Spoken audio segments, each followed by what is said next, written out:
पहले इस वीडियो को लाइक जरूर कर लीजिए अगर आपको ये डे वाइज सीरीज कंटिन्यूअस 50 दिन तक चलानी है, बल्कि उसके आगे भी अगर आपको चलानी है, पहले वीडियो को लाइक कर लें। ठीक है, इसमें हम क्या करने जा रहे हैं, यूपी पीसीएस का जो जीएस का सिलेबस है, यूपी पीसीएस का हो गया, आरओ का जो जीएस का सिलेबस हो गया, ठीक है, इन दोनों को मिला के प्लस 2018 से लेके जब से यूपी पीसीएस का पैटर्न बदला है 2018 से 23 तक का जीएस के पेपर्स प्लस आरओ का 2021 वाला जो पेपर है, 2023 वाला पेपर, ठीक है, जो अभी यूपीपीएससी आयोग के डायनामिक पैटर्न वाले पेपर हैं, लेटेस्ट वाले, प्लस जो लेटेस्ट में आयोग ने 1.5-2 सालों में पेपर कराए हैं, इन सबको मिला के मतलब पीवाई को क्या क्या 2018 से 23 तक पीसीएस वाले, आरओ 2021 2023 प्लस पिछले 2 सालों के सारे पेपर जो पीसीएस यूपीपीएससी आयोग ने कराए हैं, प्लस ऑफिशियल सिलेबस जो जीएस का है, इन सबको मिला के डे वाइज सीरीज जो है हम इसमें लाने जा रहे हैं।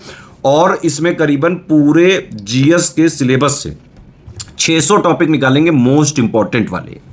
डेली आपको जो है 12 टॉपिक मिलेंगे, प्लस उससे रिलेटेड पीवाईक्यू भी दिखाए जाएंगे कि उस टॉपिक की जो है अंडरस्टैंडिंग करके बहुत क्रिएटिव मेथड से जो है आपको डे वाइज सीरीज में जो है दिखेगा सारी चीज़ें। तो सिर्फ मेन चीज़ें बताएंगे जो एग्जाम में एग्जैक्टली पूछी जाती है। ठीक है, तो टॉपिक का रिवीजन चलेगा, पीवाईक्यू से कनेक्ट करके दिखाया जाएगा आपको इसी वीडियो में और आगे वाले वीडियोस में। ठीक है, और इसके अलावा कुछ क्वेश्चंस भी आपसे पूछे जाएंगे, आप उसका आंसर जरूर दीजिएगा।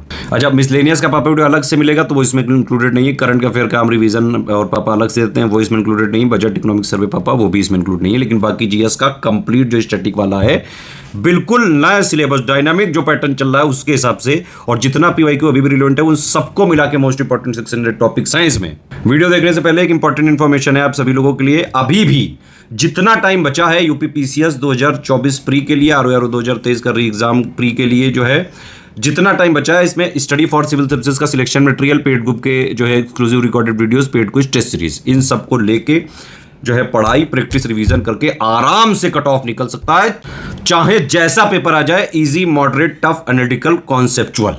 आरओ 2023 का री एग्जाम का प्री प्लस मेंस, यूपीपीसीएस 2024 का प्री प्लस मेंस, 2025 यूपीपीसीएस का भी प्री प्लस मेंस का ग्रुप हमारा चल रहा है, यूकेपीएससी मेंस का भी ग्रुप चल रहा है, आप उसमें एडमिशन ले सकते हैं, बीओ का भी ग्रुप चल रहा है, उसमें एडमिशन लेके सिर्फ और सिर्फ सिलेक्शन वाली तैयारी कर सकते हैं। बाकी एक और जो है कई सारे स्टूडेंट की डिमांड थी कि कोई ऐसा कोर्स लाया जाए जो काफी कम प्राइस में हो। रिकॉर्डेड जो वीडियोस का एक हमने सिर्फ बैच लॉन्च किया है आरओ के लिए, कंप्लीट प्री का 200 नंबर का, जीएस प्लस हिंदी का प्लस करंट अफेयर, सिर्फ 800 में मिल जाएगा आपको।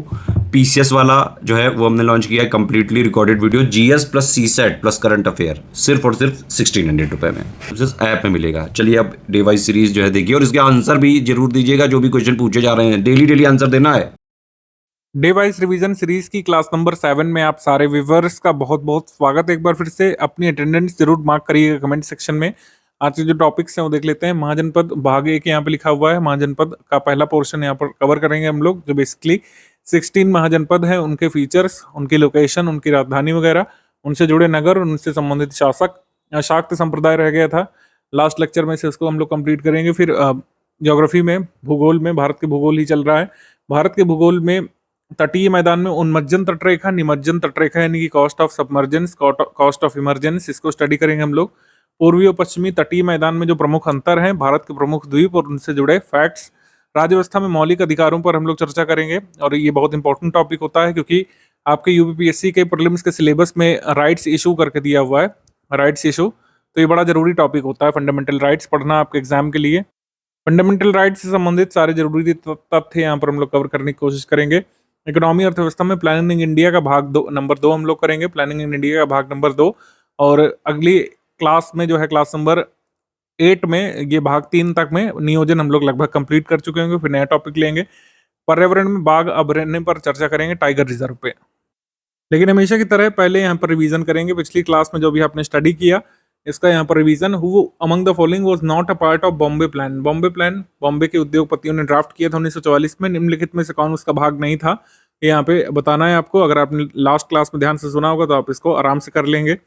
Arrange the following in the chronological order, chronological order में इसको लगाइए। Bombay plan, Gandhian plan, people's plan और establishment of NDC, national development council, इसके बारे में आज चर्चा करेंगे हम लोग, एनडीसी के बारे में, और प्लानिंग कमीशन के बारे में थोड़ा सा यहाँ पर टच करेंगे। एक और ये जरूरी ये नेशनल पार्क संबंधी, नेशनल पार्क के बेसिक्स से है। The boundaries of national park can be changed या फिर altered by the state government.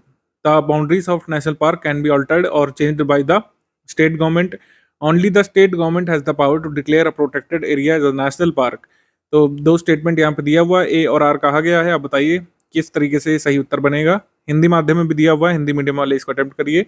राष्ट्रीय उद्यान की सीमाओं में परिवर्तन सिर्फ राज्य सरकार के द्वारा किया जा सकता है। सिर्फ राज्य सरकार के पास किसी संरक्षित क्षेत्र को राष्ट्रीय उद्यान के रूप में घोषित करने की शक्ति है। शाक्त संप्रदाय के बारे में बात करें तो इसमें शक्ति की पूजा होती है। शक्ति गॉडेस को हम लोग कई नामों से जानते हैं, दुर्गा हो गया, काली हो गया, अलग अलग रूप हैं, शैलपुत्री, ब्रह्मचारिणी, चंद्रघंटा, अलग अलग नाम आपने नवरात्र में सुने होंगे। हिंदू धर्म से जो लोग जुड़े देख रहे हैं इसमें आपने नवरात्र में सुना होगा। शैलपुत्री, ब्रह्मचारिणी, चंद्रघंटा, कूष्मांडका, ये सब विभिन्न देवी के रूप हैं। कई सारे तमाम नाम है। लक्ष्मी भी देवी का रूप है, ठीक है, दुर्गा भी है, विंध्यवासिनी है, तमाम। तो इसमें शक्ति की पूजा होती है। तो शक्ति की पूजा करने वालों को शाक्त कहते हैं। तो शाक्त संप्रदाय के बारे में हमको उल्लेख मिलता है, या फिर शक्ति पूजा का उल्लेख हमको मिलता है किसमें? मार्कंडेय पुराण में, मत्स्य पुराण में, कूर्म पुराण में, कालिका पुराण में, या फिर जिसको कली पुराण कहा जाता है। तो ये हो गए स्रोत। स्रोत के बारे में आपको पता होना चाहिए। स्रोत कौन कौन से? मार्कंडेय पुराण, मत्स्य पुराण, कूर्म पुराण, कलिका पुराण, जिसको कली पुराण बोलते हैं, कूर्म पुराण।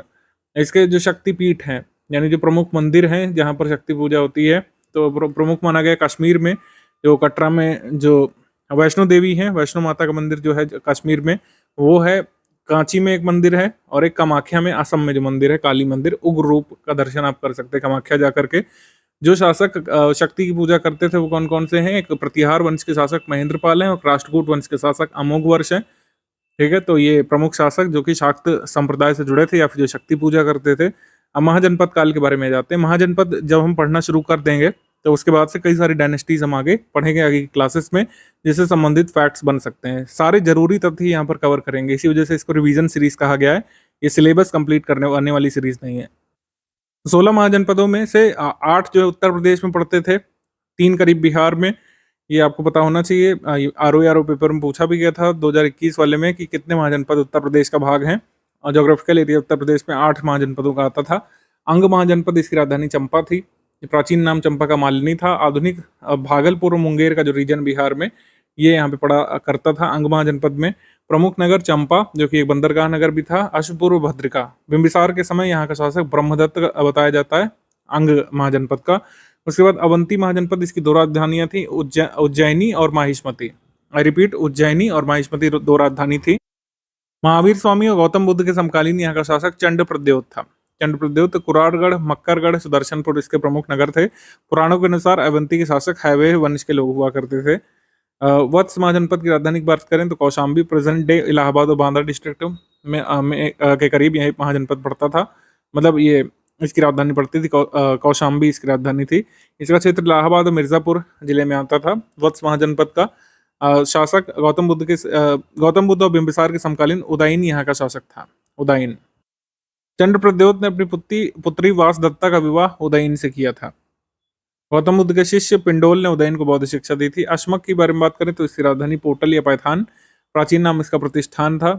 नर्मदा और गोदावरी के मध्य का भाग था आंध्र प्रदेश रीजन में, और मतलब साउथ इंडिया का एकमात्र महाजनपद था। Only mahajanapada located in South India. दक्षिण भारत का एकमात्र महाजनपद ये था अश्मक।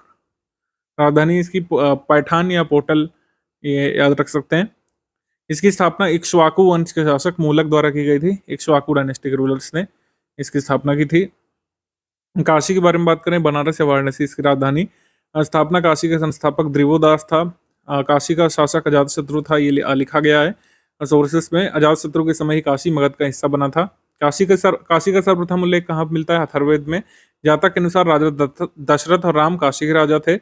काशी वर्णा और आसी नदी के किनारे बसा हुआ है, इसी वजह से वाराणसी बोलते हैं। काशी सूती वस्त्र और अश्व व्यापार के लिए प्रसिद्ध था प्राचीन काल में।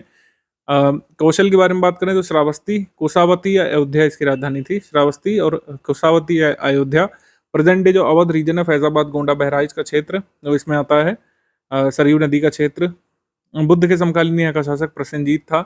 कुरु महाजनपद की राजधानी इंद्रप्रस्थ और हस्तिनापुर थी।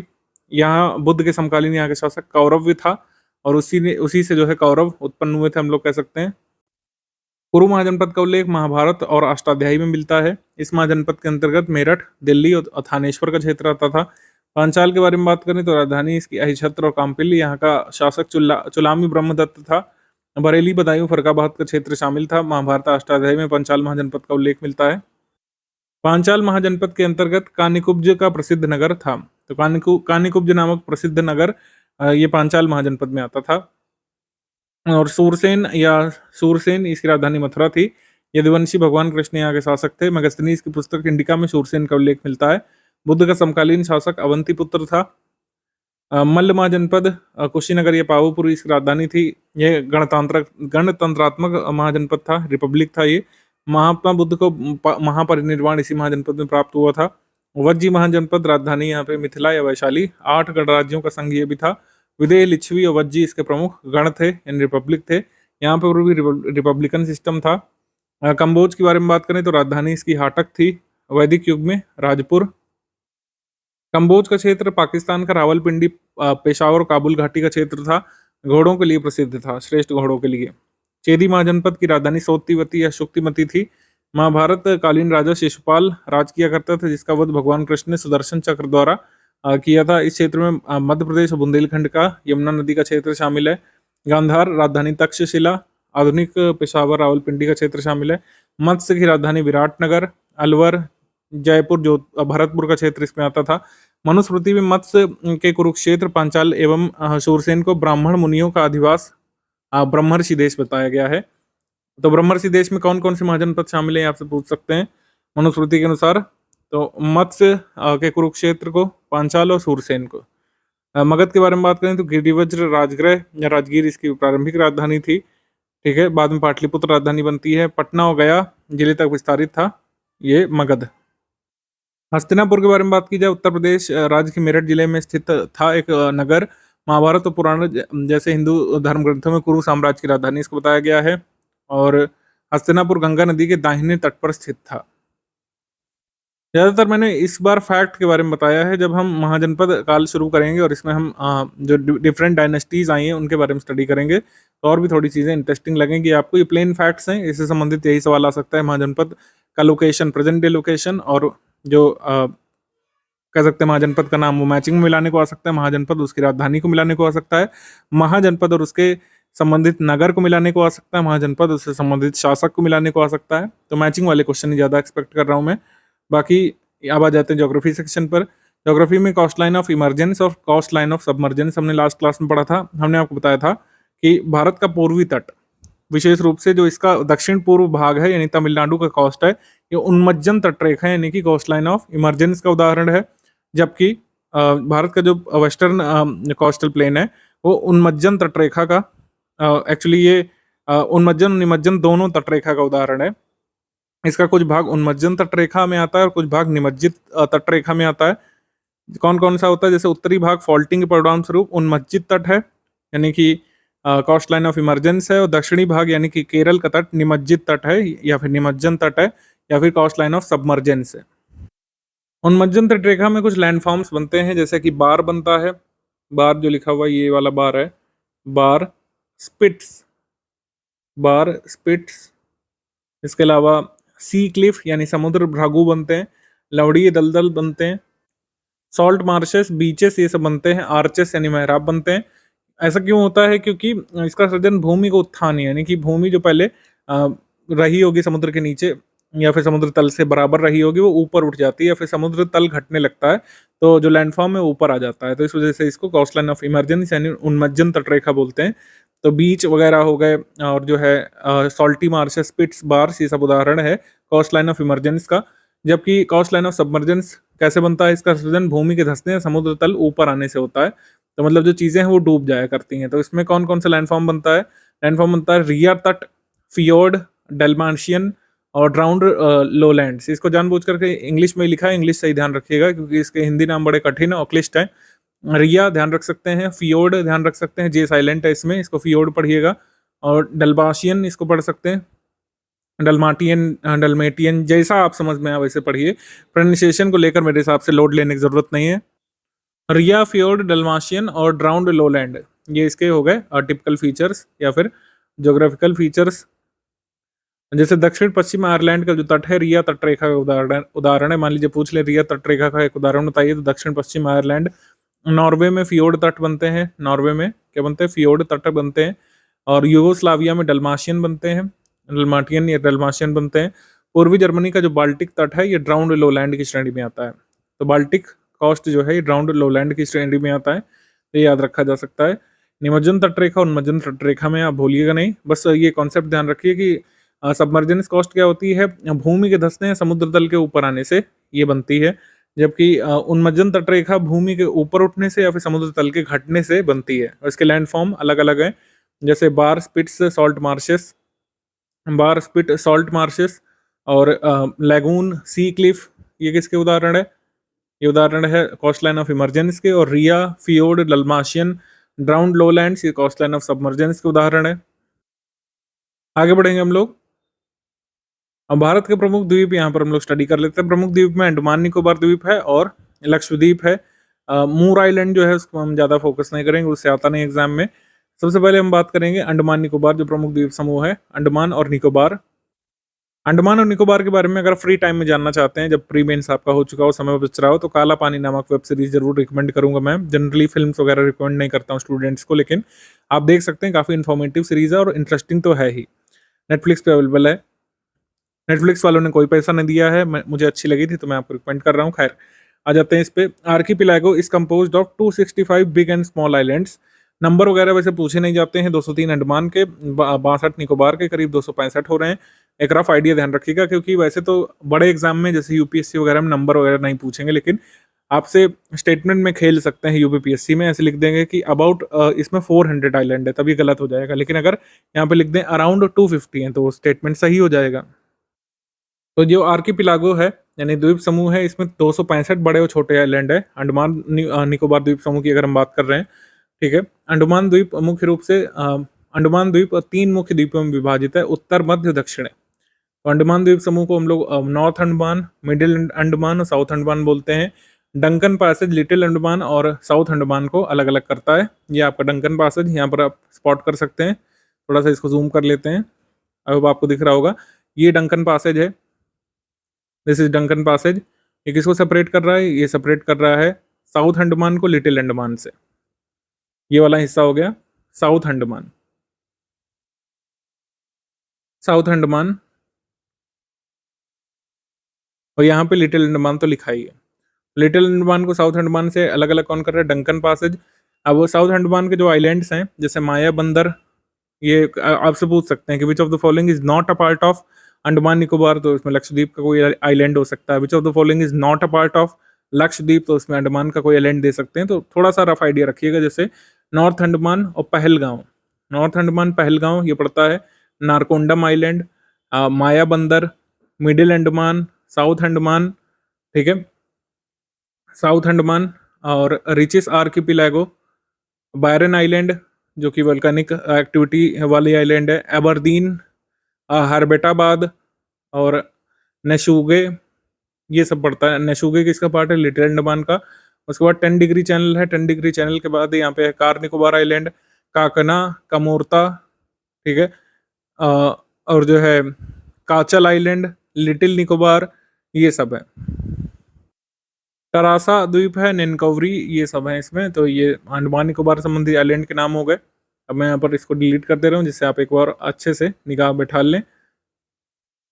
उत्तर में ग्रेट अंडमान द्वीप समूह को दक्षिण के निकोबार समूह से 10 डिग्री चैनल द्वारा सेपरेट किया जाता है।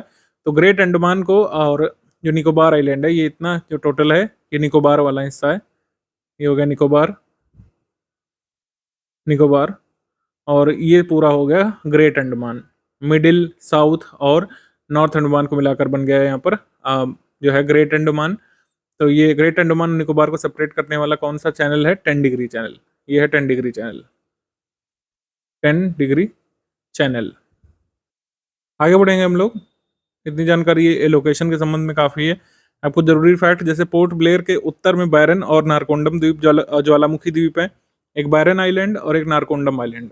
बैरन और नारकोंडम, ये भारत के एकमात्र सक्रिय ज्वालामुखी वाले आइलैंड है। मतलब भारत में एकमात्र सक्रिय ज्वालामुखी, जैसे मेनलैंड में कोई सक्रिय ज्वालामुखी भारत में है नहीं, एक्टिव वोल्केनो नहीं है भारत में। तो एक्टिव वोल्केनो कहाँ है? द्वीप समूह में भारत के। कौन कौन से? नारकोंडम और बैरन, ये सक्रिय ज्वालामुखी यानी कि एक्टिव वोल्केनो की श्रेणी में आते हैं। उत्तरी अंडमान में सैडल पीक पाई जाती है, सबसे ऊंची चोटी है सैडल पीक। और ध्यान रखिएगा, अंडमान निकोबार के जो द्वीप समूह है ये माउंटेनस है, माउंटेनस है लगभग सारे, ज़्यादातर माउंटेनस आइलैंड्स हैं, यानी कि हर आइलैंड में थोड़ा सा ऊंचाई आपको देखने को मिलेगी।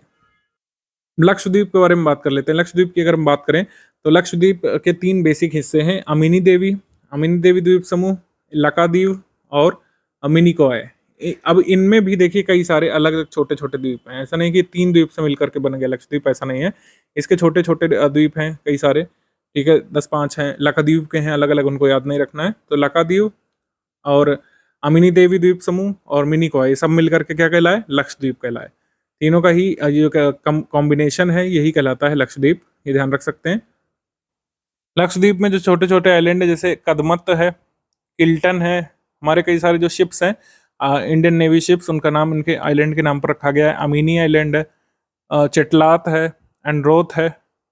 एंड्रोथ चेरियम है, कल्पेनी है, मिनिकॉय है, सुहेली है, कावरत्ती है, ठीक है, अगत्ती है, बंगाराम है, बित्रा है, ये सब इनके नाम याद रखे जा सकते हैं थोड़ा सा। एंड्रोथ का नाम जरूर ध्यान रखिएगा। अमिनी देवी द्वीप का सबसे उत्तरी है, अमिनी देवी द्वीप सबसे उत्तर में स्थित है, जबकि मिनिकॉय सबसे दक्षिण में स्थित है। सभी प्रवाल मूल के हैं, यानी एटॉल हैं, मतलब किस प्रकार के आइलैंड है, अगर हम बात करें लक्षद्वीप के आइलैंड अटॉल प्रकार के आइलैंड है, और छोटे द्वीप तटीय प्रवाल भित्ति से घिरे हुए हैं, फ्रिंजिंग रीफ से घिरे हुए हैं, ठीक है। और इनको किस आइलैंड की श्रेणी में रखा जाता है? कोरल आइलैंड्स, कोरल आइलैंड्स की श्रेणी में रखा जाता है। वहीं अंडमान और निकोबार द्वीप समूह की अगर हम बात कर रहे हैं तो कुछ आइलैंड यहाँ पर वोल्केनिक ओरिजिन के हैं, कुछ आइलैंड यहाँ पर टेक्टोनिक ओरिजिन के हैं। तो वोल्केनिक और टेक्टोनिक है आपका अंडमान और निकोबार की अगर हम बात कर रहे हैं, और कोरल ओरिजिन के हैं लक्षद्वीप वाले आइलैंड। लक्षद्वीप वाले आइलैंड जो है ये कोरल ओरिजिन के हैं, जबकि अंडमान और निकोबार के टेक्टोनिक और वोल्केनिक। मूल अधिकार यानी फंडामेंटल राइट्स, मौलिक अधिकारों के बारे में बात करें, संविधान के भाग 3 में अनुच्छेद 12 से 35 तक इनमें दिया हुआ है। पार्ट 3 आर्टिकल नंबर 12 से 35 तक सारे अलग अलग आर्टिकल्स को नहीं डिस्कस करेंगे। मोटे तौर पर जो समता का अधिकार है वो 14 से 18 में है, 17 में अनटचबिलिटी के बारे में है। स्वतंत्रता का अधिकार यहाँ पर 19 से 22 तक है। शोषण के विरुद्ध अधिकार जो है 23 से 24 में है। धर्म की स्वतंत्रता का अधिकार 25 से 28 में। संस्कृति और शिक्षा संबंधी अधिकार 29 और 30 में है। संपत्ति का अधिकार जो कि अब एक कह सकते हैं लीगल राइट बनाया जा चुका है अमेंडमेंट के तहत, संपत्ति के अधिकार को 44वें संविधान संशोधन अधिनियम द्वारा अब इसको मूल अधिकारों की सूची से हटा करके इसे भाग 12 में अनुच्छेद 301 के तहत एक कानूनी अधिकार यानी लीगल राइट बना दिया गया है। तो इस वजह से अब सिर्फ 6 यहाँ पे फंडामेंटल राइट्स हैं, 7 नहीं है। संपत्ति का अधिकार अब डिलीट करके एक लीगल राइट बनाया जा चुका है। राइट टू कॉन्स्टिट्यूशनल रेमेडीज ये आर्टिकल नंबर 32 में गिवन है। संविधान के भाग 3 को भारत का मैग्ना कार्टा कहा गया है, जो सर्वथा उचित है। एक लंबी एवं विस्तृत सूची में न्यायोचित मूल अधिकारों का उल्लेख किया गया है, यानी इन्फोर्सिएबल है, जस्टिसिएबल है। जैसे प्रियम्बल भारत का जस्टिसिएबल नहीं है, इन्फोर्सिएबल नहीं है, लेकिन फंडामेंटल राइट्स बिल्कुल इन्फोर्सिएबल है। गारंटी फंडामेंटल राइट्स की कौन देता है? संविधान देता है, और संविधान के द्वारा अगर नहीं मिल पाता तो गारंटर कौन है? फंडामेंटल राइट्स का प्रोटेक्टर, संरक्षक कौन है? सुप्रीम कोर्ट है। आप समय समय पर देखेंगे किसी भी फंडामेंटल राइट्स का हनन होता है, लोग केस लेकर के डायरेक्टली सुप्रीम कोर्ट पहुंच सकते हैं, और एपेलेट जुरिडिक्शन के तहत नहीं, आप डायरेक्टली सुप्रीम कोर्ट पहुंच सकते हैं अगर आपके फंडामेंटल राइट्स को वायलेशन किया जा रहा हो। मैंने कोशिश की कि इसको बार डायग्राम के फॉर्म में बनाया जाए, लेकिन ये इतना कॉम्प्लेक्स है कि बहुत ज़्यादा आपको समय लग जाएगा, तो मैं यहाँ पर लिख करके लाया हूँ सारी ज़रूरी बातें हैं। एटलीस्ट जो ये हाईलाइट करके लिखा हुआ है इनको एक बार अच्छे से देख लीजिएगा। इसमें स्टेटमेंट वाले क्वेश्चन बन सकते हैं, असर्शन रीजन वाले क्वेश्चन बन सकते हैं, और फैक्चुअल क्वेश्चन तो बन ही सकते हैं। The concept of fundamental rights first came into being in Magna carta in England. 1215 में इंग्लैंड में एक मैग्ना कार्टा छपा था, वहाँ पर सबसे पहले फंडामेंटल राइट्स के बारे में बात की गई थी 1215 में, 1215 में, ध्यान रख सकते हैं। मौलिक अधिकारों की अवधारणा सबसे पहले 1215 में इंग्लैंड के मैग्ना कार्टा से अस्तित्व में आई थी। कुल मौलिक अधिकारों में कुल मौलिक अधिकार जो केवल भारतीय नागरिकों को उपलब्ध होते हैं 15, 16, 19, 29, 30, ये ऐसे ही रटना पड़ेगा। ये वाले एक्सक्लूसिवली भारतीयों को मिलते हैं, ये विदेशियों को नहीं मिलते हैं। केवल भारतीय नागरिकों को उपलब्ध होते हैं 15, 16, 19, 29, 30 आर्टिकल के तहत। 15, 16, 19, 29, 30 से केवल इंडियन सिटीजन्स को मिलते हैं। मौलिक अधिकार संप्रभु नहीं है बल्कि सशर्त होते हैं, मतलब ऐसा नहीं कि हर हाल में खुली छूट मिलेगी। ये सशर्त होते हैं, मतलब क्वालिफाइड होते हैं। फंडामेंटल राइट्स आर क्वालिफाइड, ये स्टेटमेंट सही हो जाएगा, क्योंकि विभिन्न जो सर्कमस्टेंसेस है उसके तहत ही इनको इंश्योर किया जाता है। रीजनेबल रिस्ट्रिक्शंस का जो टर्म है वो इसी सेंस में है कि क्वालिफाइड एंड रीजनेबल रिस्ट्रिक्शंस जो है सरकार लगा सकता है। रीजनेबल रिस्ट्रिक्शंस रीजनेबल हैं या फिर नहीं, इसकी परख कौन करता है? इसका मूल्यांकन सर्वोच्च न्यायालय करता है कि जो सरकार या स्टेट ने जो रीजनेबल रिस्ट्रिक्शंस लगाए हैं वो न्यायोचित हैं या फिर नहीं। मौलिक अधिकार व्यक्तियों के अधिकारों और समग्र रूप से समाज के अधिकारों के बीच व्यक्तिगत स्वतंत्रता और सामाजिक नियंत्रण के बीच संतुलन की स्थापना करते हैं। अधिकांश मौलिक अधिकार राज्य की कार्रवाई के विरुद्ध उपलब्ध हैं, लेकिन कुछ निजी व्यक्तियों के विरुद्ध भी उपलब्ध हैं। यानी कि अगर स्टेट आपके साथ अन्याय करता है तो उसके खिलाफ भी रेमेडी है, लेकिन कुछ अगर कोई निजी व्यक्ति आपके खिलाफ अन्याय करते हैं, जैसे एंटिसिबिलिटी वाला करते हैं, तो भी जो है आपके पास रेमेडी है। कुछ मौलिक अधिकार नकारात्मक प्रवृत्ति के हैं, जबकि अन्य सकारात्मक प्रवृत्ति के हैं। नकारात्मक कैसे? नकारात्मक मौलिक अधिकार सरकार पर सीमांकन करते हैं कि सरकार ये नहीं कर सकती, सरकार वो नहीं कर सकती, जबकि सकारात्मक मौलिक अधिकार ऐसे अधिकार हैं जिसमें सरकार पर ये बोझ डाला जाता है कि सरकार आपके कल्याण के लिए काम करे। सरकार मौलिक अधिकार सुनिश्चित करने के लिए जब उपबंध करेगी तो ऐसे अधिकार कहलाएंगे सकारात्मक, यानी कि कुछ पॉजिटिव चेंज लाने के लिए जो सरकार को बाध्य किया जाता है वो सकारात्मक राइट है। लेकिन सरकार को अगर रिस्ट्रिक्शंस लगाए जाते हैं कि किसी व्यक्ति को जो है ऐसे नहीं अरेस्ट कर सकते, वैसे नहीं अरेस्ट कर सकते, तो उसका मतलब है कि वो नकारात्मक मौलिक अधिकार हैं। तो आप लोग कह सकते हैं कि बुकिश लैंग्वेज में लिखा है। बुकिश लैंग्वेज में लिखना जरूरी है। मेरी आवाज़ आप सुनेंगे तो बुकिश लैंग्वेज में लिखा हुआ सब कुछ समझ में आ जाएगा। आपकी जो एग्जाम पेपर बन के आता है ना, क्वेश्चन पेपर, उसको आप पढ़िएगा, वो बुकिश लैंग्वेज में ही होता है। आपको मन में सॉल्व करना है देसी भाषा में, लेकिन लिखा हुआ बुकिश लैंग्वेज में ही मिलेगा। हमेशा ही ऐसा होगा। कोई भी स्टेटमेंट वाला क्वेश्चन आएगा, चाहे मैचिंग वाला सवाल आएगा, चाहे असर्शन रीजन वाला आएगा, अब बुकिश लैंग्वेज में ही सवाल पूछा जाता है। तो उस वजह से बुकिश लैंग्वेज से बचने की जरूरत नहीं है, बुकिश लैंग्वेज को समझने की जरूरत है और उससे सवाल सॉल्व करने की जरूरत है। आप लोग कई बार कह देते हैं सर ये तो बुकिश लैंग्वेज में, जब तक बुकिश लैंग्वेज पढ़ेंगे नहीं तो समझ कैसे पाएंगे? तो जो ये बुकिश लैंग्वेज लिखी हुई है, मैंने समझाया कि नकारात्मक मौलिक अधिकार कौन होते हैं, सकारात्मक कौन होते हैं। मौलिक अधिकार न्यायोचित प्रकृति के होते हैं, ये सही है। जैसे प्रियम्बल जो है वो न्यायोचित नहीं है, ठीक है, इन्फोर्स नहीं किया जा सकता, जस्टिसिएबल नहीं होता है। Fundamental director principles of state policy जो है जो जस्टिसिएबल नहीं होते हैं, लेकिन फंडामेंटल राइट्स जो है जस्टिसिएबल होते हैं। डीपीएसपी जस्टिसिएबल नहीं होते हैं। संविधान द्वारा मौलिक अधिकारों का बचाव गारंटी दी जाती है और संविधान द्वारा की जाती है, लेकिन संविधान खुद तो एक मतलब फिजिकल डॉक्यूमेंट है, वो खुद तो आएगा नहीं। तो किसको पावर दी हुई है? सुप्रीम कोर्ट को दी हुई है। सुप्रीम कोर्ट जो है संरक्षक है, गार्जियन है फंडामेंटल राइट्स का। तो पीड़ित पक्ष डायरेक्टली सुप्रीम कोर्ट जा सकता है अगर उसके फंडामेंटल राइट्स का हनन किया गया हो। डायरेक्टली सुप्रीम कोर्ट का मतलब है कि ऐसा नहीं कि अपील के थ्रू जाएंगे, पहले लोकल कोर्ट, फिर हाई कोर्ट, फिर सुप्रीम कोर्ट। डायरेक्टली आप सुप्रीम कोर्ट पहुंच सकते हैं अगर आपके फंडामेंटल राइट्स आपको नहीं मिल रहे हैं तो। संसद संविधान संशोधन अधिनियम के माध्यम से मौलिक अधिकारों के प्रावधानों में संशोधन कर सकती है, जब तक कि भारतीय संविधान की मूल संरचना से छेड़छाड़ ना हो। केशवानंद भारती मामला पूरा इसी पे आधारित था कि क्या सरकार को राइट है कि नहीं है फंडामेंटल राइट्स को अमेंड करने का या फिर उससे छेड़छाड़ करने का। तो सुप्रीम कोर्ट ने कहा था कि एक बेसिक स्ट्रक्चर का कॉन्सेप्ट है।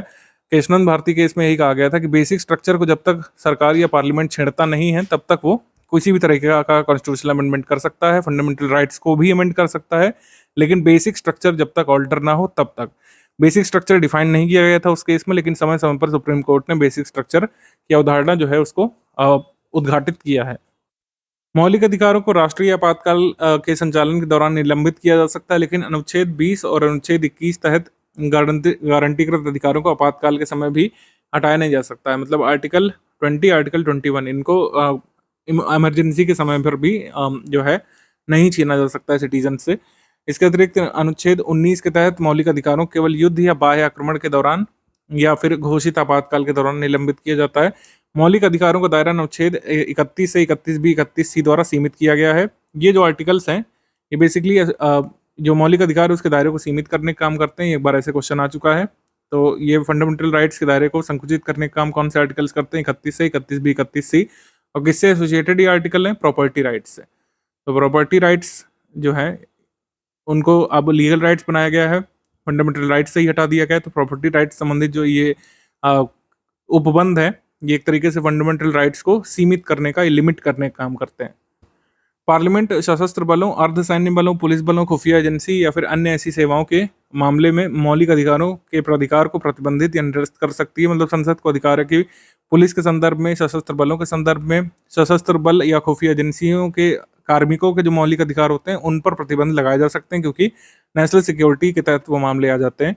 मार्शल लॉ लागू होने पर मौलिक अधिकारों को प्रतिबंधित किया जा सकता है। यहाँ पर मौलिक अधिकार लिखना रह गया है, तो ये अंडरस्टूड है। मौलिक अधिकारों को प्रतिबंधित किया जा सकता है मार्शल लॉ लागू होने के बाद। केवल संसद को ही मौलिक अधिकारों के प्रवर्तन के लिए कानून बनाने का अधिकार है, स्टेट गवर्नमेंट को नहीं है। ठीक है, ये ध्यान रखिएगा। केवल संसद को ही, यानी पार्लियामेंट ऑफ इंडिया को मौलिक अधिकारों के प्रवर्तन इम्प्लीमेंटेशन के लिए कानून बनाने का अधिकार है। कुछ यहाँ पे इम्प्लीकेशंस हैं, जैसे जो आर्टिकल्स हैं फंडामेंटल राइट्स से संबंधित, उसमें जो एक एक टर्म दिया हुआ है उसका इम्प्लीकेशन बड़ा जरूरी होता है।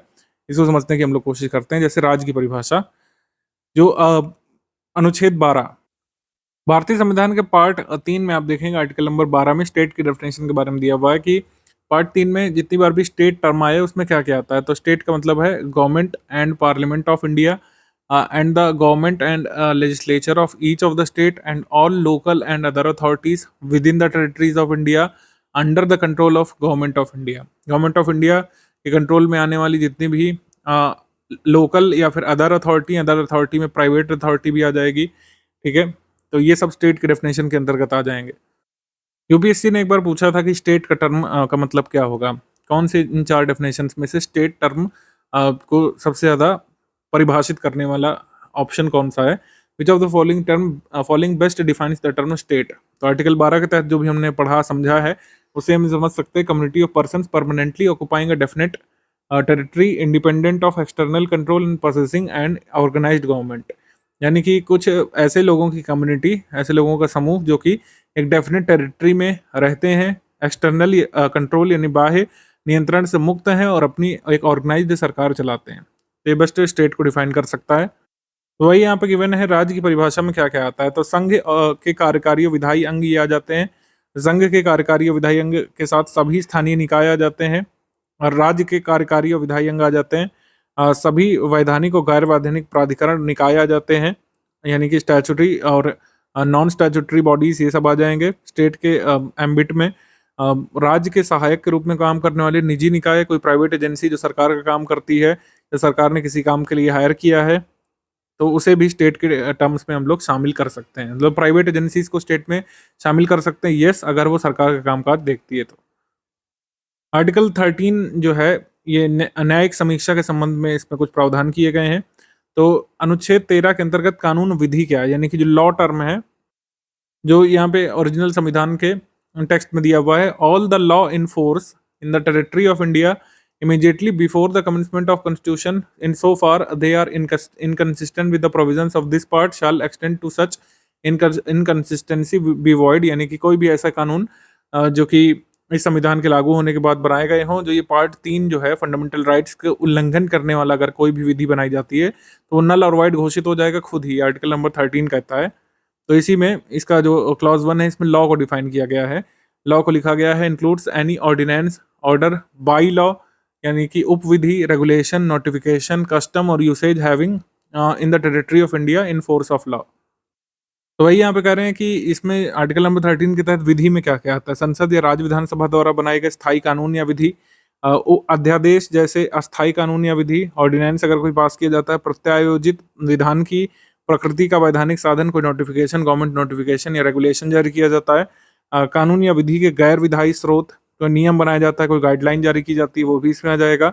यहाँ तक कि संवैधानिक संशोधन अधिनियम को भी चुनौती दी जा सकती है। केशवंत भारती केस में सुप्रीम कोर्ट ने कहा था कि कोई भी ऐसा कॉन्स्टिट्यूशनल अमेंडमेंट ही क्यों ना हो, अगर वो बेसिक स्ट्रक्चर को कर्टेल करने का काम करता है तो उसको चैलेंज किया जा सकता है, केशवंत भारती केस में कहा गया था।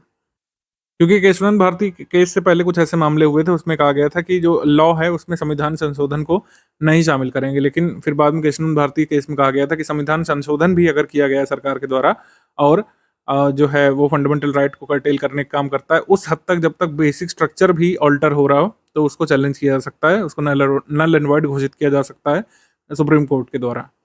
ऐसे ही आर्टिकल 21 है, protection of life and personal liberty. इसके संबंध में आरएस ने यानी राजस्थान स्टेट पीसीएस ने 2023 में बड़ा अच्छा सवाल पूछा था और वो बहुत प्रशंसनीय सवाल है। कुछ सवाल ऐसे होते हैं जो अपने आप में एक बहुत बड़ा कॉन्सेप्ट क्लियर करते हैं, तो वो सवाल पहले देख लेते हैं। ये सवाल बेसिकली दिया हुआ है मेनका गांधी केस के बारे में। मेनका गांधी केस 1978 में जुडिशियल इंटरप्रिटेशन जो दी थी सुप्रीम कोर्ट ने आर्टिकल नंबर 21 के लिए, उसके संबंध में कौन सा कथन यहाँ पे इनकरेक्ट है ये पूछा है। 4 कथन यहाँ पे दिए हुए हैं। पहला कथन पढ़ते हैं, the burden lies on the petitioner to prove that procedure established by law which deprives him of his life or personal liberty is arbitrary. यानी कि याचिकाकर्ता पर भार होता है कि वह सिद्ध करे कि कानून की प्रक्रिया उसे उसके जीवन या दैहिक स्वतंत्रता से वंचित किया गया है, वह स्वेच्छाचारी है। तो कहने का ये आशय है कि आर्टिकल नंबर 21 में लिखा हुआ है कि no person shall be deprived of his or her personal liberty except according to the procedure established by law. तो इतनी छोटी सी बात जो लिखी हुई है, इसका काफी एक लॉन्ग इंटरप्रिटेशन सुप्रीम कोर्ट ने दिया था। वो कुछ चीजें इस तरीके से आप नोट कर सकते हैं कि ये जो पर्सनल लिबर्टी वाली चीज है, इसका मतलब होता है right to go abroad. Right to go abroad यानी कि देश छोड़कर जाने का भी अधिकार इसके अंतर्गत आता है पर्सनल लिबर्टी में। ठीक है, तो पर्सनल लिबर्टी में राइट टू गो अब्रोड ये एक चीज शामिल हो जाएगी। सुप्रीम कोर्ट ने कहा था कि ये स्वतः शामिल हो जाएगा right to go abroad personal liberty में। राइट टू लाइफ में right to life with dignity. Right to life सिर्फ यहाँ पे ऐसा नहीं कि जानवरों की तरह बस जिए जा रहे हैं, right to life with dignity ये अपने आप में ही इसी में शामिल है, ये सुप्रीम कोर्ट का कहना था। और चूंकि मामला हम थोड़ा सा ब्रीफ में समझा देते हैं, मेनका गांधी जो है ये देश से बाहर जाना चाहती थी, लेकिन एयरपोर्ट पर या फिर कह सकते हैं जो पासपोर्ट अथॉरिटीज़ हैं उन्होंने उनका पासपोर्ट जब्त कर लिया था, ये कह करके नेशनल इंटरेस्ट में उनका वहाँ जाना ठीक नहीं है। नेशनल इंटरेस्ट में जो है उनके पासपोर्ट को सीज कर लिया गया था पासपोर्ट एक्ट के तहत। तो पासपोर्ट एक्ट को इन्होंने चैलेंज किया था सुप्रीम कोर्ट में कि पासपोर्ट एक्ट के जो प्रावधान है ये right to personal liberty, right to life and personal liberty का हनन कर रहे हैं। तो सुप्रीम कोर्ट ये गई थी, तो एयरपोर्ट मतलब ये पासपोर्ट अथॉरिटीज़ को सुप्रीम कोर्ट ने आदेश दिया था कि मेनका गांधी का पासपोर्ट जो है तुरंत लौटा दें, क्योंकि फंडामेंटल राइट्स का वायलेशन वो पासपोर्ट एक्ट कर रहा है। तो इसमें यही पूछा गया है कि the right to life includes the right to live with dignity, ये सही है। सुप्रीम कोर्ट ने कहा था कि जीवन जीने का अधिकार में गरिमा के साथ जीवन जीने का अधिकार यहाँ पे शामिल है, तो ये सही है, ये सही। Article 21, 19 and 14 are not mutually exclusive, तो ये भी सुप्रीम कोर्ट ने नोट किया था। Procedure established by law is by and large synonymous with the procedural due process of law prevalent in US. ये मैं आपको नेक्स्ट क्लास में बताऊंगा, क्योंकि इसके लिए अलग से एक पूरा टॉपिक पढ़ना पड़ेगा। रूल ऑफ लॉ और प्रोसीजर एस्टैब्लिश्ड बाय लॉ में क्या अंतर है। सुप्रीम कोर्ट ने हालांकि इस वर्डिक्ट को देते समय नोट किया था कि कानून विधि द्वारा स्थापित प्रक्रिया संयुक्त राज्य अमेरिका में विद्यमान उचित प्रक्रिया के मोटे तौर पर समानार्थक समझी जाए, अलग न समझी जाए। तो ये तीनों सही है। तो ये पहला दिया हुआ है कि burden lies on the petitioner, यानी कि जो याचिका करता है उसको खुद प्रूफ करना पड़ता है कि उसकी पर्सनल लिबर्टी छीनी जा रही है, जबकि ये गलत है। जो स्टेट अगर है, स्टेट जैसे किसी की पर्सनल लिबर्टी छीन रहा है, तो उसके ऊपर बर्डन ऑफ प्रूफ होता है कि वो साबित करे कि किसी की लिबर्टी छीनना जरूरी है नेशनल इंटरेस्ट में। ये स्टेट का काम है प्रूफ करना, पटिशनर का नहीं काम है। तो ये भार जो है स्टेट के ऊपर होता है कि वो प्रूफ करे कि किसी पर्सनल लिबर्टी छीनने के लिए उसने ये कदम क्यों उठाए हैं, ये प्रूफ करना या फिर इसको सब्सटेंशिएट करना स्टेट का काम होता है, ना कि पटिशनर का। एनवायरमेंट के सेक्शन में हम लोग आ जाएंगे। राष्ट्रीय बाघ संरक्षण प्राधिकरण एनटीसीए का गठन वन्यजीव संरक्षण अधिनियम 1972 की धारा 38L1 के तहत किया गया है। सेक्शन 38L1 के तहत एनटीसीए का गठन किया गया है और 1973 में प्रोजेक्ट टाइगर सरकार ने लॉन्च किया था अपने राष्ट्रीय पशु बाघ के संरक्षण के लिए अग्रणी पहल के लिए। एनटीसीए और भारतीय वन्यजीव संस्थान कई राज्य वन एजेंसियों और संरक्षण गैर सरकारी संगठनों की सहायता से 2006 से भारत की 4 वर्षीय बाघ जनगणना को करा रहे हैं। मतलब कई सारी जो निजी वन एजेंसीज हैं, स्टेट फॉरेस्ट एजेंसीज हैं और एनटीसीए और भारतीय वन्यजीव संस्थान, wild life institute of India, ये सब मिलकर के हर 4 वर्ष में बाघ जनगणना कराते हैं। ठीक है, लास्ट टाइम बाघ जनगणना के आंकड़े पब्लिश किए गए थे 9 अप्रैल 2022 को। प्रोजेक्ट टाइगर का जब 50वां वर्षगांठ यहाँ पे बनाया गया था, नरेंद्र मोदी ने ये स्टेट वाइज टाइगर सेंसस जारी किया था मैसूरू से इसको जारी किया था पीएम मोदी जी ने। वही आंकड़े अभी भी रेलिवेंट है। 2024 चल रहा है, 2025 के लिए भी रहेंगे, 2026 तक जब तक नया सेंसस नहीं आ जाता तब तक टाइगर सेंसस आप यही वाला ध्यान रखेंगे। हालांकि एक स्टेटस ऑफ टाइगर रिपोर्ट भी आई थी, ये 9 अप्रैल 2023 को आई थी। ठीक है। तो 9 अप्रैल 2023 को आई थी। इसमें कहा गया था कि नंबर ऑफ टाइगर्स इंडिया में कितने हैं, 3167 हो चुके हैं 2022 तक, और ये 2018 में कितने थे, 2967 थे। ये नोट नोट कर सकते हैं ये वाला figure. India is a home to more than 70% of the world's tiger population. India is a home to more than 70% of the world's tiger population. ये लाइन नोट कर सकते हैं। हालांकि जो टाइगर सेंसस आया था उसमें कहा गया था कि 75% है। India is currently harbours 75% of the world's tiger population. ये टाइगर सेंसस जो 2022 में रिलीज किया गया था उसमें कहा गया था, और 70% के बारे में बात कही गई थी। स्टेटस ऑफ टाइगर रिपोर्ट 2022 की, जो 2023 9 अप्रैल को आई थी। दोनों ही आंकड़े ध्यान रख सकते हैं। अगर स्टेटस ऑफ टाइगर रिपोर्ट के हिसाब से पूछें तो 70% of the world's tiger population is in India, और अगर बात करें टाइगर सेंसस 2022 की तो 75% पूरे विश्व भर के टाइगर भारत में पाए जाते हैं। ये आप लगाइएगा। और जिस राज्य में सबसे ज्यादा टाइगर हैं, यानी सर्वाधिक बाघों की संख्या वाले जो राज्य हैं, उसका यहाँ पे सूची दी हुई है। सबसे ज्यादा बाघ जो है ये कहाँ पे है, 2022 का ही आंकड़ा आखिरी ध्यान रखिएगा। मध्य प्रदेश में सबसे ज्यादा है, फिर कर्नाटक में, फिर उत्तराखंड में, फिर महाराष्ट्र में, फिर तमिलनाडु। इतना ध्यान रख सकते हैं। टॉप 3 जरूर ध्यान रखिएगा, मध्य प्रदेश, कर्नाटक, उत्तराखंड। और सर्वाधिक बाघ संख्या वाले राज्य अभ्यारण्य कौन से हैं, जिम कॉर्बेट में सबसे ज्यादा, फिर बांदीपुर में, फिर नागरहोल में, फिर बांधवगढ़ में। 5वें नंबर पर उत्तर प्रदेश का दुधवा टाइगर रिजर्व। ठीक है, तो ये है टाइगर रिजर्व और टाइगर संबंधित ये आंकड़े हो गए। टाइगर रिजर्व कौन से स्टेट में कौन कौन सा है उसकी सूची अब देख लेते हैं हम लोग। ये नंबर के संदर्भ में जो आंकड़े आपको याद रखने चाहिए वो हमने आपको बताया। आंध्र प्रदेश स्थित नागार्जुन श्रीशैलम जो टाइगर रिजर्व है, भारत का सबसे बड़ा टाइगर रिजर्व है। ये आंकड़ा ध्यान रखना है। 5 जिलों में फैला है, नलगोंडा, महबूब नगर, कुरनूल, प्रकाशम, गुंटूर में। और महाराष्ट्र के वर्धा जिले में हिंगानी के पास बोर टाइगर रिजर्व है, भारत का सबसे छोटा बाघ रिजर्व या टाइगर रिजर्व है। भारत का पहला बाघ अभयारण्य 1973 में टाइगर प्रोजेक्ट के पहल के तहत स्थापित किया गया था, जिसे लुप्त प्राय बाघ और उसके आवास के संरक्षण के लिए शुरू किया गया था। भारत का पहला बाघ अभयारण्य जो है जिम कॉर्बेट नेशनल पार्क, जिसे अब कॉर्बेट टाइगर रिजर्व के नाम से जाना जाता है, उत्तराखंड में स्थित है। और भारत का पहला बाघ अभयारण्य था जिम कॉर्बेट नेशनल पार्क में स्थापित किया गया था। इंटरनेशनल टाइगर डे कब मनाया जाता है, 29 जुलाई को मनाया जाता है। इस बार इसका थीम क्या था आप कमेंट सेक्शन में लिख करके बता सकते हैं। वर्ष 1973 में भारत का राष्ट्रीय पशु जो है बाघ को बनाया गया था, क्योंकि लगभग पूरे इंडिया भर में अलग अलग हिस्सों में पाया जाता है, जबकि शेर जो है सिर्फ गुजरात के गिर रीजन में पाया जाता था। पहले तो शेर भारत का राष्ट्रीय पशु था, लेकिन अब 1973 से बाघ को बनाया गया था। इसमें ये ध्यान रख सकते हैं। भारत में आज की डेट में जब तक हम वीडियो रिकॉर्ड कर रहे हैं 54 बाघ रिजर्व भारत में है। अलग अलग टाइगर रिजर्व की सूची यहाँ पे दी हुई है, एक बार नोट कर सकते हैं इसको। उत्तर प्रदेश के टाइगर रिजर्व यहाँ पे जरूर देखिएगा। इस समय जो है उत्तर प्रदेश में दुधवा टाइगर रिजर्व, ठीक है, Pilibhit tiger reserve, Amangarh tiger reserve या फिर अमनगढ़ बफर इसको बोलते हैं। कॉर्बेट टाइगर रिजर्व का जो हिस्सा बफर क्षेत्र उत्तर प्रदेश में पड़ता है उसको अमनगढ़ टाइगर रिजर्व बोलते हैं। तो अमनगढ़ टाइगर रिजर्व उत्तराखंड और उत्तर प्रदेश द्वारा शेयर किया जाता है। अमनगढ़ जो है ये कॉर्बेट टाइगर रिजर्व का बफर हिस्सा है। ये बिजनौर वाले रीजन में आता है उत्तर प्रदेश में, बाकी हिस्सा उत्तराखंड में पड़ता है। रानीपुर टाइगर रिजर्व चित्रकूट में लेटेस्ट घोषित हुआ है। 53वां टाइगर रिजर्व पूरे देश का था, ठीक है, और ये 2022 में घोषित हुआ था उत्तर प्रदेश के लिए। रानीपुर टाइगर रिजर्व चित्रकूट में। तो ये उत्तर प्रदेश के टाइगर रिजर्व हो गए। बाकी भी एक बार अच्छे से देख लीजिएगा कौन कहाँ पे है। श्रीविल्लीपुत्र मणिमेगलई 51वां था। तमिलनाडु का 5वां था। धौलपुर करौली जो है ये कई सारे न्यूज़पेपर्स में और अलग अलग जगह दिया हुआ है। भारत का 55वां टाइगर रिजर्व उसको घोषित कर दिया गया है, लेकिन अभी ऑफिशियली नहीं हुआ है। ये प्रोसेस में है, अंडर प्रोसेस है। एक प्रोसेस होती है टाइगर रिजर्व घोषित होने की, तो ऑफिशियली अभी नहीं हुआ है, लेकिन ये प्रोसेस में है। हो सकता है कि एग्जाम तक ये हो जाए। तो अगर मान लीजिए एग्जाम में पूछ लें कि 55वां कौन सा बन सकता है, तो धौलपुर करौली टाइगर रिजर्व राजस्थान का ही भारत का 55वां आगे हो सकता है। ये ध्यान रखिएगा। बाकी ये लिस्ट आप खुद से पढ़िए, मेरे बार बार बोलने से नहीं होगा। आप एक बार जब तक खुद से रिवाइज नहीं करेंगे।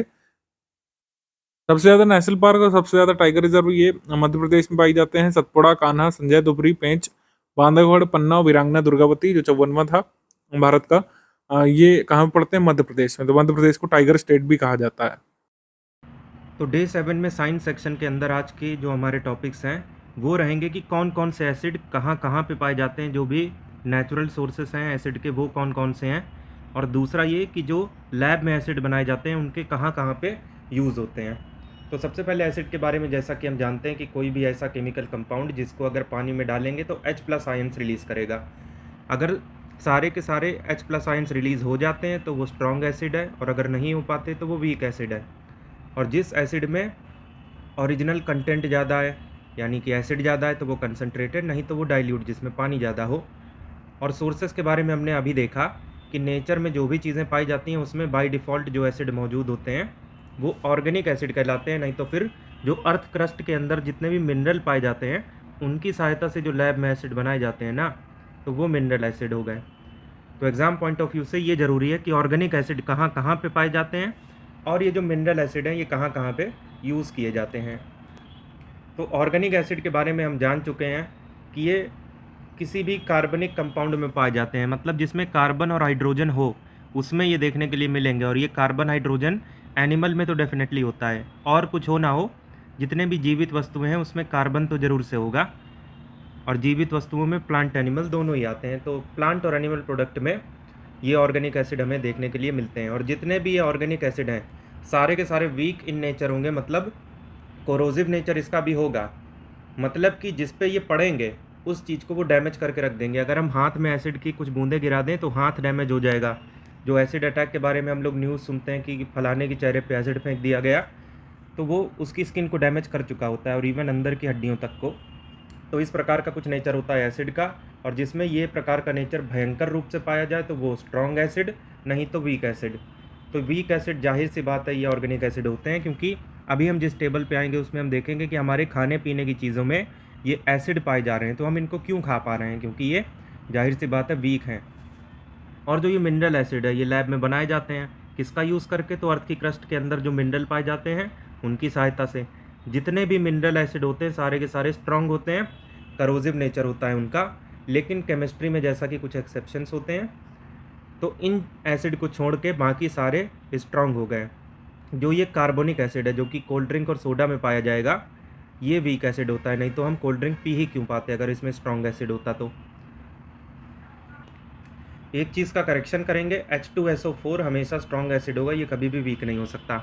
हालांकि जो H2SO3 है सल्फरस एसिड, ये वीक एसिड होता है। उसके अलावा जो फॉस्फोरिक एसिड होता है H3PO4, ये भी कार्बोनिक एसिड की तरह वीक एसिड होता है। अभी जो कार्बोनिक एसिड है ये जैसा कि हमने बताया कोल्ड ड्रिंक और सोडा में मिलेगा, और जैसे ही कोल्ड ड्रिंक या सोडा की बोतल को हम ओपन करेंगे तो उसमें झाग निकलता है। तो झाग इसीलिए निकलता है क्योंकि उसमें ये एसिड होता है, और जैसे ही कोल्ड ड्रिंक की बोतल खुलेगी तो वो एयर से रिएक्ट करेगा और कार्बन डाइऑक्साइड रिलीज़ होगी, जिस वजह से वो झाग बनेगा।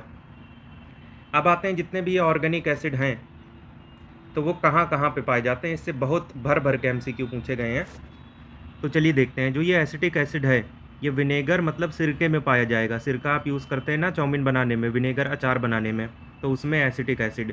सीधे ये भी पूछ सकता है अचार में कौन सा एसिड, तो एसिटिक एसिड। उसी तरीके से जो सिट्रस एसिड है, इनफैक्ट सिट्रिक, ये खट्टे फलों में पाया जाएगा जिसमें नींबू, संतरा, कच्चे आम, ये सब चीज़ें शामिल होंगी।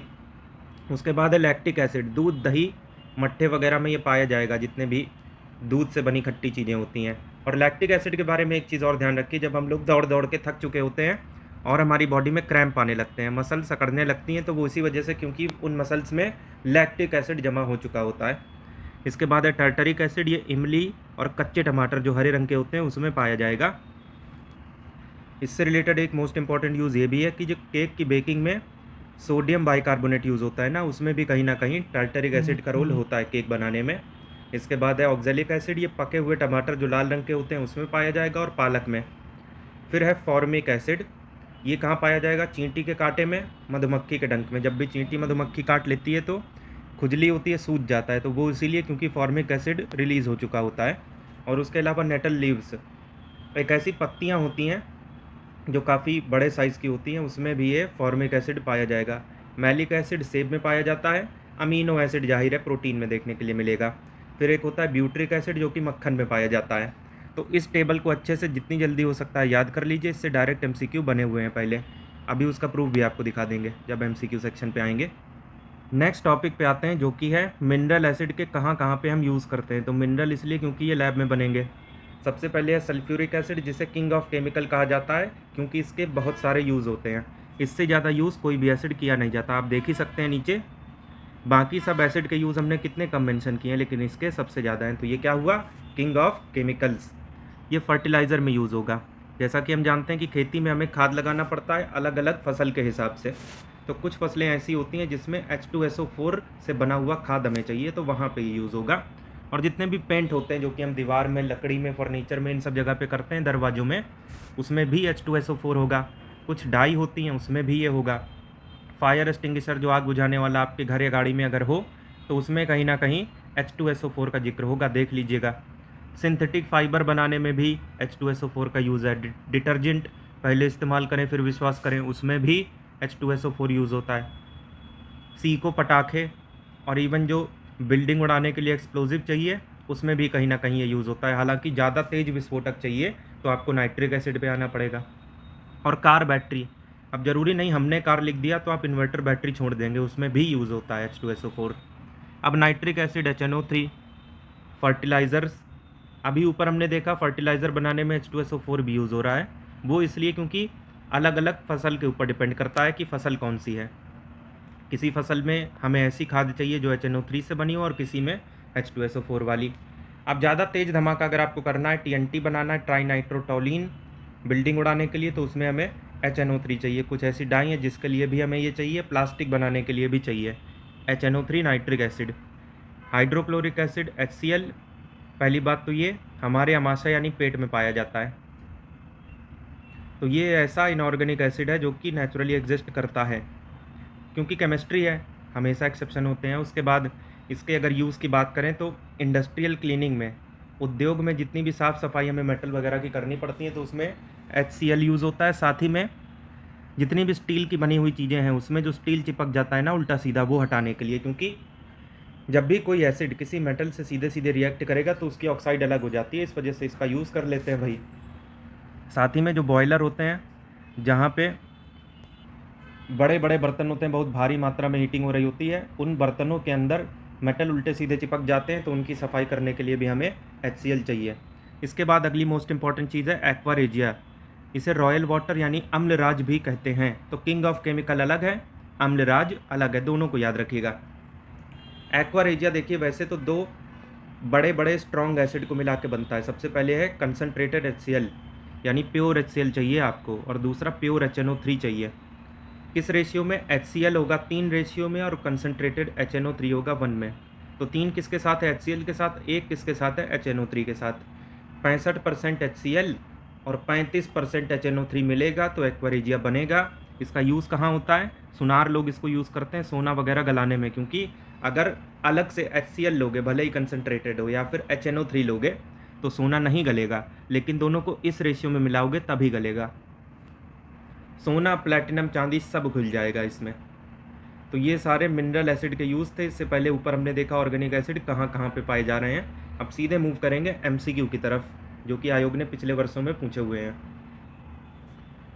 सबसे पहले मैच दी फॉलोइंग, इसमें मिलाना है कि कहाँ कहाँ पे कौन सा एसिड पाया जा रहा है। तो पिकल्स यानी अचार में एसिटिक एसिड, क्योंकि पिकल्स और सिरके दोनों में यूज़ होता है। खट्टे मिल्क में लैक्टिक एसिड, तो A का 2,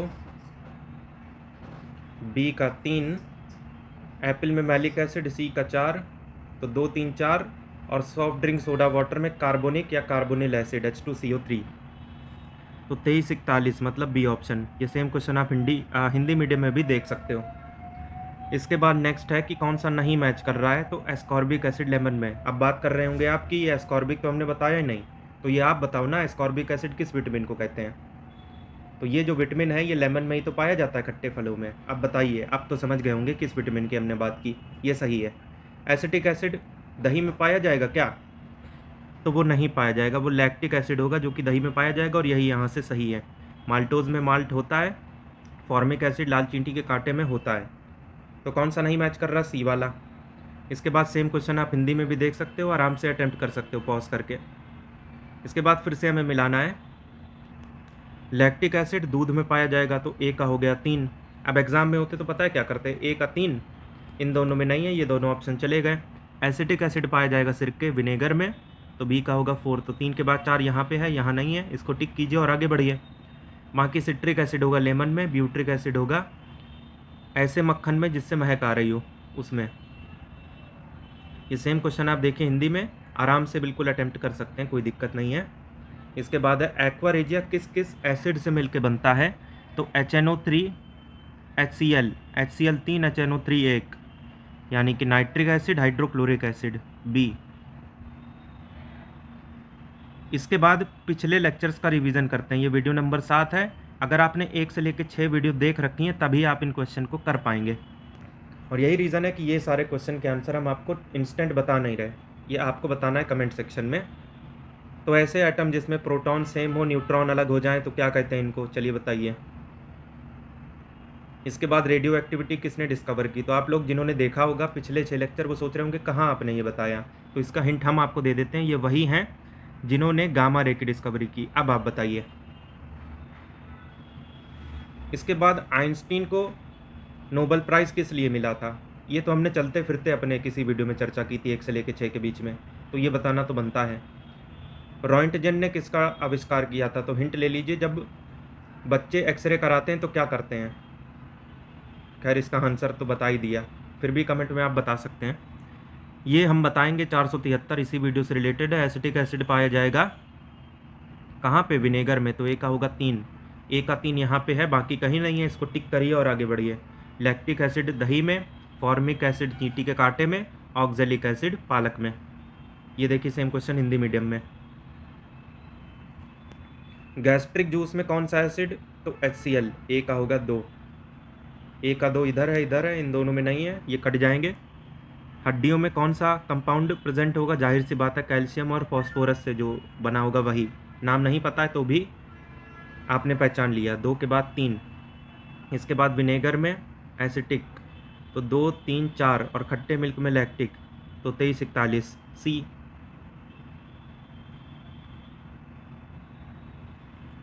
इसके बाद ये पिछले वीडियो का क्वेश्चन है, ये आप बताइए टेलीकम्युनिकेशन में कौन सी वेव यूज़ होती है।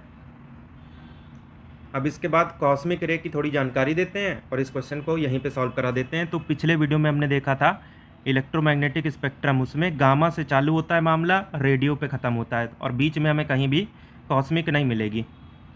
लेकिन जो प्रॉपर्टी इन सभी वेव की है उसी से मिलती जुलती कॉस्मिक की भी होती है, लेकिन इसके बावजूद वो इलेक्ट्रोमैग्नेटिक स्पेक्ट्रम का हिस्सा नहीं होता। बहुत ही ज़्यादा चार्ज पार्टिकल बने मिलके इसको बनाते हैं, सूर्य से निकलती हैं, बहुत छोटी वेवलेंथ होती है इसकी, फ्रीक्वेंसी ज़्यादा होती है मतलब, लेकिन इलेक्ट्रोमैग्नेटिक वेव का हिस्सा नहीं है ये, इसलिए ये यहाँ से गलत हो गया। इसके बाद देखिए कौन सा नहीं मैच कर रहा है, तो विनेगर में एसिटिक पाया जाता है, बिल्कुल सही है। हड्डियों में कैल्शियम फॉस्फेट पाया जाता है, सही है। खट्टे मिल्क में नाइट्रिक एसिड कब से पाया जाने लगा, ये तो लैक्टिक होता है, तो इसको टिक कीजिए और आगे बढ़िए। गैस्ट्रिक जूस में HCl होता ही है। इसके बाद कौन सा एसिड कार की बैटरी में यूज़ होता है, अगली बार हो सकता है इन्वर्टर बैटरी दे के पूछ ले तो आंसर सेम आएगा, सल्फ्यूरिक एसिड आएगा। इसके बाद नेक्स्ट देखिए, फिर से मिलाइए मैच दी फॉलोइंग। विनेगर में तो कितनी बार इसी वीडियो में बताया, एसिटिक, तो ये 3, तो ए का 3 यहाँ है, बाकी कहीं नहीं है, इसको टिक करेंगे आगे बढ़ेंगे। खट्टे मिल्क में लैक्टिक, हड्डियों में कैल्शियम फॉस्फेट, गैस्ट्रिक जूस में HCl। ये देखिए सेम क्वेश्चन हिंदी में। तो ये वीडियो यहीं पे ख़त्म होता है। अब लेक्चर नंबर 8 में मिलेंगे किसी और टॉपिक के साथ, तब तक रिवाइज करते रहिए और प्रैक्टिस लगातार बिल्कुल करिए, एग्ज़ाम पास में है।